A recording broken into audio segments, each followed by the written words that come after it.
நாங்கள் இன்றைக்கி பார்க்க போகிறது ஒரு அன்பாக்சிங் வீடியோ.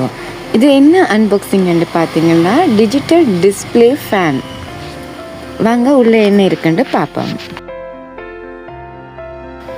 அந்த பாக்ஸுக்குள்ளே என்ன தந்திருக்காங்கன்னு பார்ப்போம். அந்த ஃபேனை வைக்கிறதுக்கு ஒரு ஸ்டாண்ட், சார்ஜர், அப்புறம் இந்த பேக்குக்குள்ளே அதை துடைக்கக்கூடிய அந்த பேக்கெட் இருக்குது.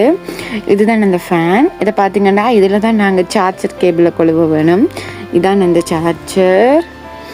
இது நாங்கள் இதில் நாங்கள் எல்லாமே டிஸ்பிளே ஆகக்கூடிய மாதிரி இருக்குது. இதை பார்த்திங்கன்னா இப்போ நான் அமர்த்துறேன்னா இது 1 ஸ்பீட் 78% வந்தது சார்ஜ். இப்படி நாங்கள் இதில் கூட்டி குறைக்கக்கூடிய மாதிரி இருக்குது. இந்த ஃபேனை நாங்கள் எங்கேயுமே கொண்டு போகக்கூடிய மாதிரி இருக்கும். அதுவும் இந்த வெயில் காலத்தில் நாங்கள் ட்ராவல் போகும்போது கூட இதை கொண்டு போகலாம். இதே மாதிரி நீங்களும் இந்த ஃபேன் வேணும்னு நினச்சிங்கன்னா ஃபர்ஸ்ட் கமெண்டில் லிங்க் இருக்குது, பர்ச்சேஸ் பண்ணுங்கள்.